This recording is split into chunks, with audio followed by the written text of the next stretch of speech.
खुशियों के दाम नहीं होते। कभी माँ की हथेली चूम कर मिल जाती है, तो कभी बाप की शाबाशी की मुस्कान में आ जाती है, और कभी कभी माल्टा के गांव में यूं ही मिल जाती है। जानते हैं क्यों? क्योंकि खुशियों के दाम नहीं होते। यही तो मजे हैं रोड के सफर के। कोई खूबसूरत मंजर नजर आया, रुक जाओ। खूबसूरत गांव नजर आया, रुक जाओ। या कहीं पे आपको सेहत नजर आई तो रुक जाओ। क्या करूं, कंट्रोल नहीं होता। ताजी सब्जियां और ताजे फल। रुद्रप्रयाग का ये क्षेत्र अपने माल्टों के लिए जाना जाता है, और ये मेरी खुशकिस्मती है कि सही वक्त पर मैं सही जगह पर हूं। तो रुद्रप्रयाग शहर पहुंचने से पहले मैं इन पेड़ों पर लगे जो माल्टे हैं उनका बड़े ही स्नेहपूर्वक ग्रहण करूंगा। आहा, ताजे फलों का कोई मैच नहीं, कोई मुकाबला नहीं।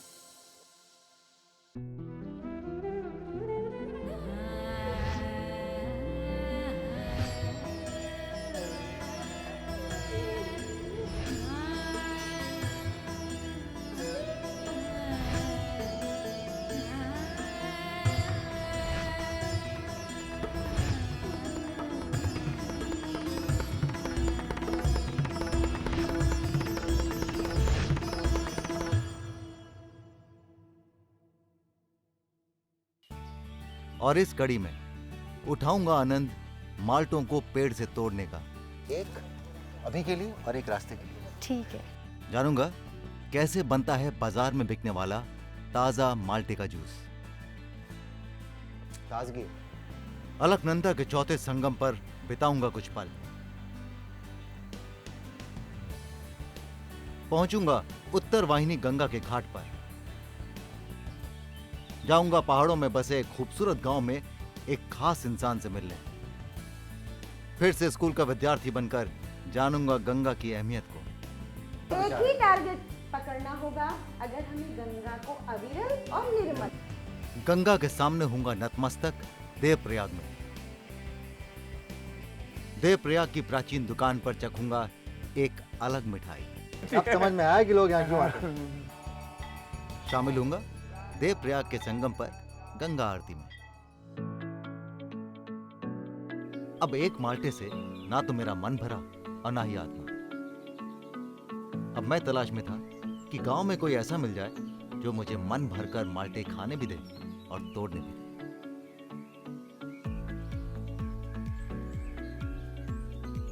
गांव में किसी छोटे शहर में लोग इतना प्यार से आपका स्वागत करते हैं कि उसका कोई जवाब नहीं, और उस प्यार को कभी कीमत से नहीं तोड़ते। जैसे कि मैं बिन बुलाए मेहमान की तरह से इस बाग में चला आया और अनीता से मिला, और अनीता से मैंने बोला कि मुझे कुछ माल्टे मिल सकते हैं, तो उन्होंने इतने प्यार से मुझे कहा कि जो अच्छा लगे आप निकाल लो। Anita, thank you very much मुझे अपने बगीचे में आने की अनुमति देने के लिए। पर अभी सब पक गए हैं। हाँ। सारे के सारे पक गए हैं। हाँ। तो आप इसको बाहर भेजते होगे? हम बाहर भेजते हैं इनको। इसमें तकरीबन कितने माल्टे निकलते हैं आपका एक सीजन में? एक सीजन में हमारा कभी 14 क्विंटल लिखता है, कभी 8 क्विंटल लिखता है, कभी 10 क्विंटल लिखता है। इस बार का सीजन कैसा रहा? इस बार का सीजन अच्छा था, 14 क्विंटल निकले हम। मेरा भी सीजन बहुत अच्छा है। आपसे मुलाकात हो गई और ये माल्टे खाने का मौका मिल गया, तो मैं निकाल लूं? हाँ। एक ये निकालते हैं। ये एक अभी के लिए और एक रास्ते के लिए। ठीक है। आप मुस्कुराती हुई बहुत अच्छी लगती हैं, आपको पता है।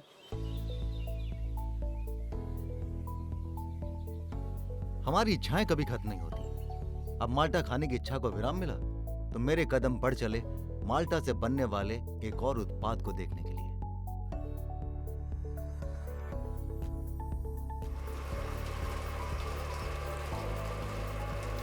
कभी कभी हमारी रोजमर्रा की जिंदगी से जुड़ी छोटी छोटी बातों के बारे में जानने में बड़ा मजा आता है। अब जैसे मैंने माल्टे तो खा लिया, फिर मेरे मन में ख्याल आया ये माल्टे का जूस कैसे बनता है?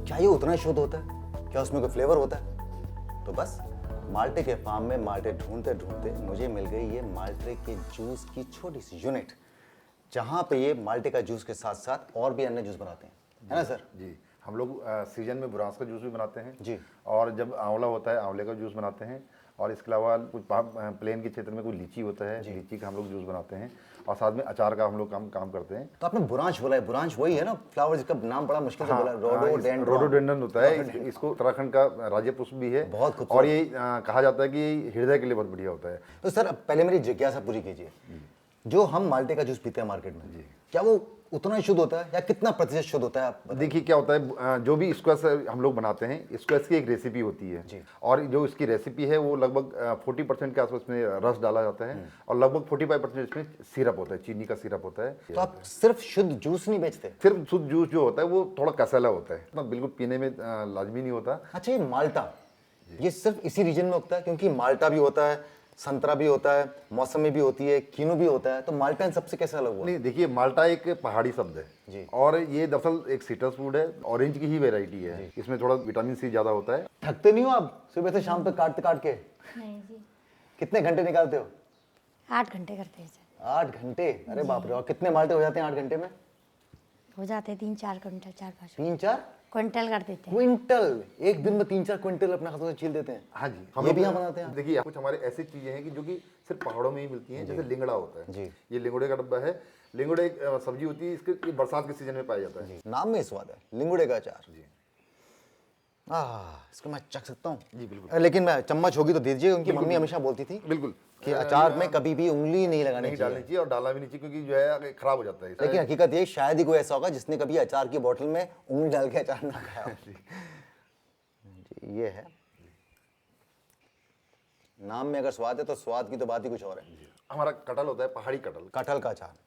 कटहल आपके डाइजेस्टिव सिस्टम के लिए बहुत अच्छा होता है। और कटहल कमाल का फ्रूट है ना। उसका फल भी बनता है, फल की तरह से भी खाते हैं, सब्जी की तरह से भी खाते हैं। खट्टा पर एहसास मीठा। ये भी यहाँ पे बनाते हैं? जी यहाँ पे बनता और ऐसी लेडीज बनाती हैं घर पे? है। हाँ, सभी लोग यहाँ पे जो है सारा काम जो है महिलाओं के द्वारा ही किया जाता है और कोशिश करते हैं कि जितना भी हमारा रॉ मटेरियल है वो लोकल में ही ये सारा आता है। ये सब भी ऑर्गेनिक है? हाँ, रुद्रप्रयाग डिस्ट्रिक्ट हमारा वैसे भी ऑर्गेनिक सर्टिफाइड डिस्ट्रिक्ट है। लोग भी बहुत ऑर्गेनिक तरीके से मिलते हैं, सीधा दिल में जो होता है वैसे ही बात करते हैं। देखा आपने, लॉटरी निकल गई। बाजार में जो माल्टे का जूस बिकता है वो कैसे बनता है ये देखने के लिए आया था, और साथ में मिल गया अचार और पीने को ताजे माल्टों का जूस। ताजगी है। अलकनंदा और मंदाकिनी के संगम पर जानूंगा कोटेश्वर घाट का हाल। खूबसूरत गांव में होगी एक यादगार मुलाकात। इसकी सारी टेंशन खुद अपने साथ ले सकता हूं। जी।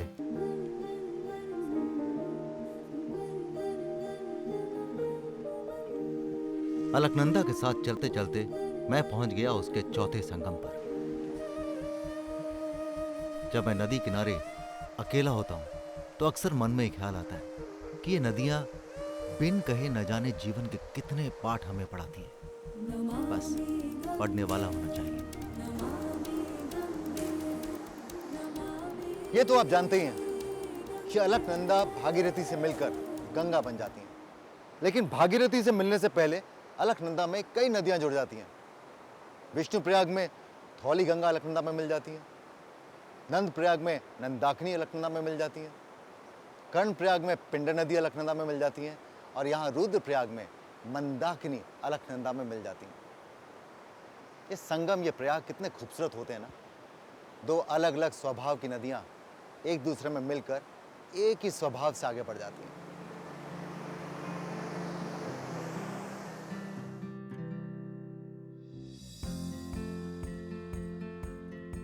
ये सीढ़ियां जाती तो कोटेश्वर महादेव के मंदिर की ओर है, मगर मेरा मकसद यहां इस बार आने का कुछ और है। देखते हैं कि वो पूरा होता है या नहीं। याद है आपको, पिछले सीजन में हम यहाँ आ चुके हैं श्री कोटेश्वर महादेव जी के मंदिर में, वो जो गुफा के अंदर एक मंदिर है। ये जगह मुझे इसलिए भी याद है क्योंकि ये वो जगह है जहाँ पर गंगा उत्तर वाहिनी हो जाती है। याद है आपको? मैं यहाँ पर इस कारण नहीं आया हूँ, मैं यहाँ पर इसलिए आया हूँ क्योंकि मुझे याद है पिछली बार जब हम यहाँ पर आए थे तब नमामि गंगे एक घाट का निर्माण कर रही थी। तो मैंने सोचा जाकर देखते हैं कि वो कार्य पूरा हुआ कि नहीं हुआ, और अगर हो गया तो अब वो घाट कैसा दिखता है। आइए।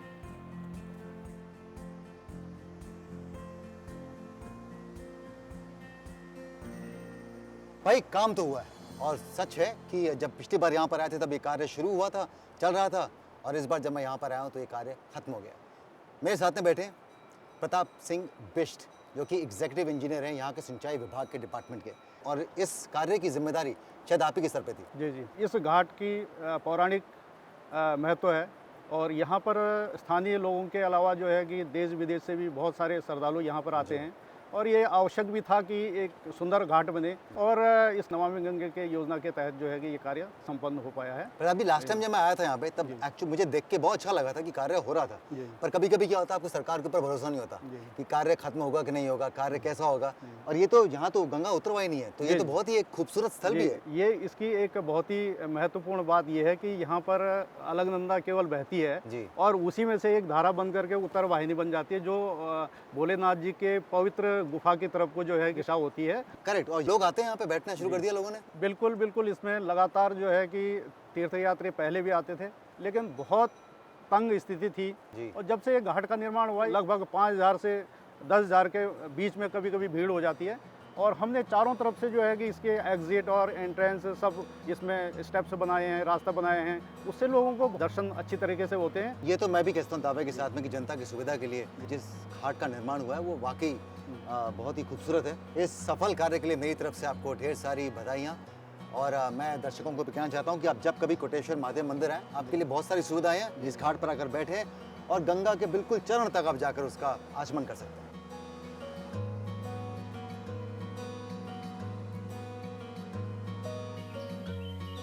मंजिलें उनको मिलती हैं जिनके इरादों में दम होता है और चाहते उनकी पूरी होती हैं जिनके सपनों में सच्चाई होती है।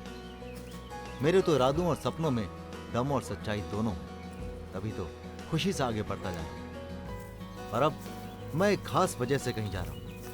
रास्ता लंबा है पर मैं जानता हूं कि मैं पहुंच जाऊंगा। आप सोच रहे होंगे कि मैं कहाँ जा रहा हूँ, ऐसे चले जा रहा हूँ या कोई मकसद भी है। देखिए, मैं रुद्रप्रयाग में एक बहुत ही खास इंसान से मिलने जा रहा हूँ। रिश्ते बनते तो कुदरत से हैं लेकिन टिकते फितरत से हैं, ऐसा मेरा मानना है। आप रिश्ते में कितना निवेश करते हैं, उसे कितना संजो कर रखते हैं, रिश्ते की उम्र कितनी होगी, इन सब बातों से तय होता है। भगत सिंह नेगी पिछले 20 साल से मेरा परिवार है। हम साथ जीते हैं, साथ में रहते हैं, साथ में खाते हैं, तो हुआ ना वो मेरा परिवार। और किस्मत की बात देखिए कि मैं भी रुद्रप्रयाग में और इस समय वो भी रुद्रप्रयाग में, तो उससे मिलने जाना तो स्वाभाविक हुआ ना।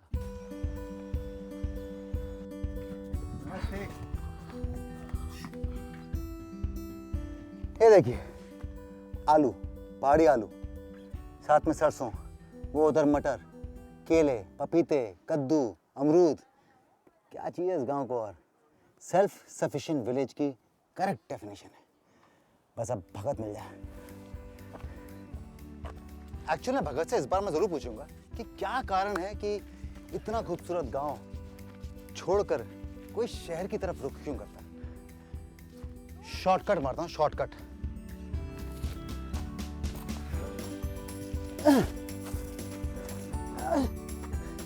बहुत बहुत धन्यवाद भैया, फंस गया होता मैंने तो यहाँ पे।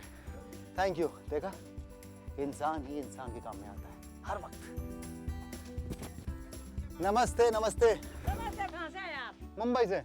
मुंबई से? हाँ, बताओ कभी गए हो मुंबई? मुंबई तो गया। गए हो? हाँ। अरे कैसा लगता है मुंबई? कहाँ से आए? मुंबई से कौन सी? अब आप बताओ क्या देखा आपने बॉम्बे में? चौपाटी देखा, अरे। मुरली देखा और अंधेरी देखा और क्या क्या देखा। देखा, ऐसे कहते हैं लाइफ, जिंदा दिली। हाँ। Thank you very much. मन कर रहा हूँ भगत से मिलने के लिए। हाँ, मेरे बाबा और ये नहीं भूलने वाला मैं। नमस्ते। और ये है भगत सिंह का घर। भगत जी सर, अरे नमस्ते। भगत, बहुत चला है तूने मेरे को। आजा। ये है भगत सिंह नेगी, मेरा सपोर्ट सिस्टम। सच कहूँ तो मैं आंख बंद करके अपनी सारी टेंशन इसे दे सकता हूँ और आंख खोल के इसकी सारी टेंशन खुद अपने सर पे ले सकता हूँ। जी। इसे क्या कहते हैं? नींबू। कौन सा वाला? बड़ा। इसमें रस निकालते क्या? हाँ। यहाँ पे क्या मस्त है। इससे पूरे का पूरे मतलब परिवार का महीने भर का जूस निकल जाए। भगत, बहुत सुंदर गाँव है तेरा यार। जी सर। मैं जी एक बात बता, तू ये छोड़ के बॉम्बे क्यों गया था? पैसे की कमी थी। घर में? हाँ, फिर मम्मी पापा चले जल्दी चले गए, तो उसके चलते फिर वो करना पड़ा। तुझे याद है तो कब मिला था? 2002 में। अब तो ये अपना परिवार भी लेके बॉम्बे चला गया। अच्छा, तेरे गांव में आया, तूने मुझे 20 साल में एक बार भी गढ़वाली में 2 शब्द नहीं कहे हैं। यहाँ तू मुझे बता। तुम हमारा बहुत बड़ी मेहरबानी, और तुम और हम यमो एक छोटे से घर खरीद ला। मैं दिल से कह रहा हूँ जी। और मैं तुझे बोलता हूँ कि बहुत बहुत मेहरबानी मेरी ज़िंदगी में आने के लिए। भगत कम बातें करता है, कैमरे के सामने तो बहुत ज़्यादा घबरा जाता है, इसलिए मैं लेता हूँ एक छोटा सा ब्रेक। दिल से दिल की बातें मैं ऑफ द कैमरा करूँगा। आप भी लीजिए एक छोटा सा ब्रेक। चाय बहुत मस्त है भैया। और आगे स्कूल के बच्चों के साथ होगी गंगा पर क्लास। देवप्रयाग की खास मिठाई का चखूंगा स्वाद, और देवप्रयाग की गंगा आरती में मैं हूंगा शामिल। अब मैं निकल पड़ा हूं देवप्रयाग के लिए। देवप्रयाग की दूरी रुद्रप्रयाग से लगभग 67 किलोमीटर यानी 67 किलोमीटर है। हम सब जानते हैं कि बच्चे हमारा भविष्य हैं, और जब वर्तमान को भविष्य से मिलने का मौका मिले तो उसे बिल्कुल नहीं छोड़ना चाहिए।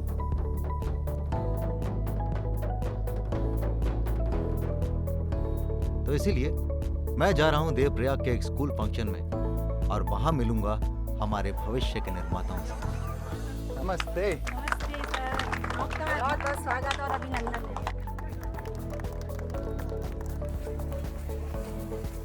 आपके बगल में कौन सी नदी बह रही है? अरे, इससे हमें क्या मिलता है? May I come in, और ma'am? हम- Yes sir, yes sir, please. नमस्ते। आप जानते हैं ना? मेरा नाम है राजीव खंडेलवाल, मैं एक्टर हूँ और आप सबसे मिलने के लिए आया हूँ। मैं देखूँ आप लोग पढ़ाई कैसे करते हैं।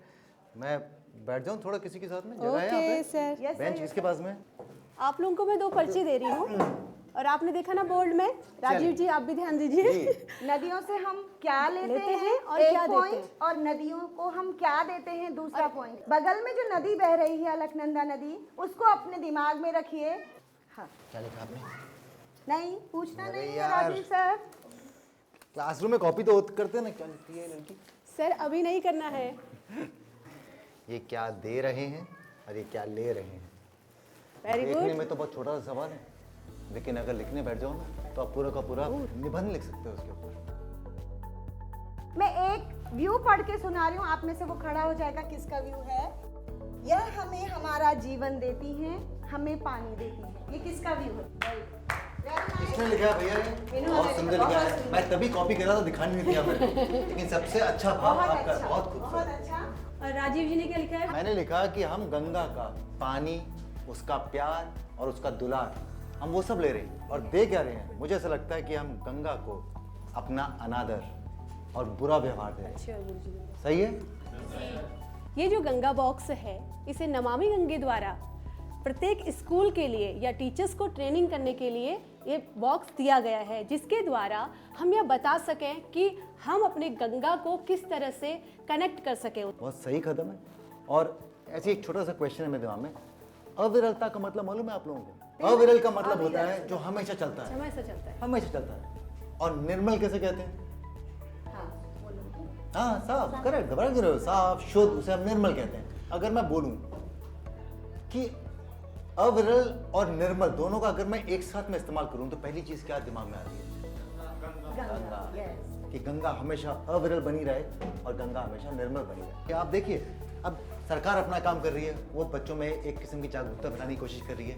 टीचर्स अपना काम कर रहे हैं, वो इन्फॉर्मेशन दे रहे हैं। बच्चे इतने जागरूक हो चुके हैं, हम इतनी कोशिश कर रहे हैं, तो कोशिश कौन नहीं कर रहा है? ये सवाल मैं आप पे छोड़ता हूँ कि इतनी मेहनत को कृपया करके उस पर पानी न डालें। एक है, अगर हम सब एक दूसरे को अलग अलग दिशाओं में खींचेंगे तो वो मकसद जो हम सबका है उसे कभी हासिल नहीं कर पाएंगे। बात तो कुछ समझ में आ रही क्या? कुछ समझ आया?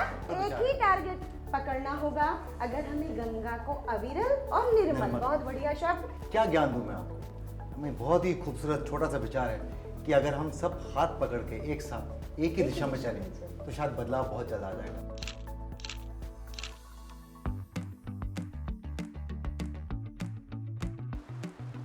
गौमुख से निकलने वाली भागीरथी की धारा लगभग 200 किलोमीटर चलने के बाद देवप्रयाग पहुंचती है।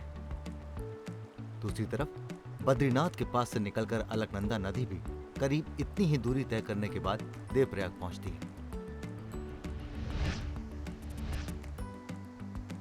अलकनंदा अपने साथ केदारनाथ के पास से निकलने वाली मंदाकिनी, पिंडर, नंदाकिनी जैसी नदियों का जल लेकर आती है।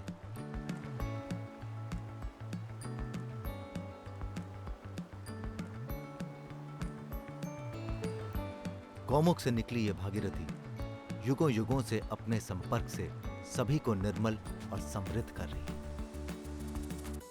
जहाँ एक ओर से ये शांत अलकनंदा और दूसरी ओर से ये चंचल भागीरथी एक दूसरे में मिलकर गंगा बन जाते हैं।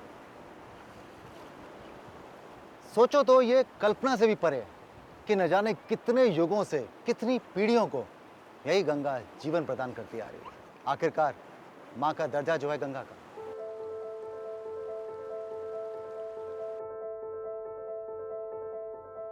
देवप्रयाग में पहले भी आया था, मगर किसी भी शहर को क्या एक बार में समझा जा सकता है? इसीलिए एक बार फिर शहर को जानने चल पड़ा हूं। और विशेष तौर पर मेरी मंजिल है देवप्रयाग की वो मिठाई की दुकान जो सुना है 150 साल पुरानी है।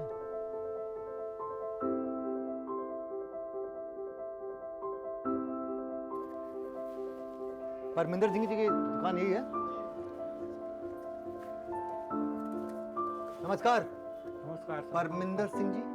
हाँ सर। अरे सही जगह पे पहुंच गया मैं। हाँ। देखिए ढूंढता ढूंढता मुझे तकरीबन 2 दर्जन लोगों ने बोला हाँ। कि देवप्रयाग से परमिंदर जी की मिठाई खाए बिना मत जाइएगा। तो क्या बात, क्या ऐसी क्या खास बनाते हैं आप? ये सर ये खोए की मिठाई है, सुनबरी है, बहुत प्राचीन मिठाई है सर। यहाँ देवप्रयाग की मतलब मशहूर मिठाई है। और बाहर से घर की बनावट भी बहुत अच्छी है। ये बहुत पुराना हमारे दादा परदादा का जमाने का मकान है ये। क्या बात, आप तो सोने की खान पे बैठे हैं। सोने का ये सोने की खान है। ये दुकान ना, ये मकान भी आपका खोया खा खा के मजबूत हो गया। हाँ। तो आप क्या जादू करते हो? जादू हमने क्या करना, मैंने खोए को थोड़ा चीनी मिला दिया। हाँ। और गांव का स्पेशल मावा, थोड़ा पत्ते भी लग जाए, थोड़ा स्वाद भी ज्यादा हो जाता है। तब तो ये किसी और पत्ते में अगर मैं बांध दूंगा नहीं, तो वो स्वाद नहीं आएगा? तब नहीं होगा। ये है मतलब गुप्त राज जो होता है ना, हर हलवाई का अपना एक राज होता है उसके पास में। ये आपका राज है। ये पत्ते नहीं मिलेंगे आपको। अगर आपको लग रहा है कि आप ये इसकी रेसिपी समझ के आप घर पे बना लेंगे, नहीं बनेगा ये। देखिए पत्तों के बुरे, पत्ते की खुशबू इसमें चली जाती है। खोया जो है वो गाँव से आता है, जो मिठास जो है वो यहाँ डाल देते हैं और बन जाता है सिंगुड़ी की मिठाई। तो पत्ते के साथ ही खाते हैं बिना पत्ता निकाल के सर। अच्छा पत्ता निकाल के। क्या है हमारे देश में, कमाल है। जहाँ जाओ वहाँ की कुछ खासियत है। ये शो का होस्ट होने के कुछ तो फायदे हैं। अलग अलग जगह की अलग अलग व्यंजन, मिठाइयाँ सब मुझे मिलता है। वाह, अब समझ में आया कि लोग यहाँ क्यों आए। ये देखिए देवप्रयाग की यादें। बहुत बहुत शुक्रिया।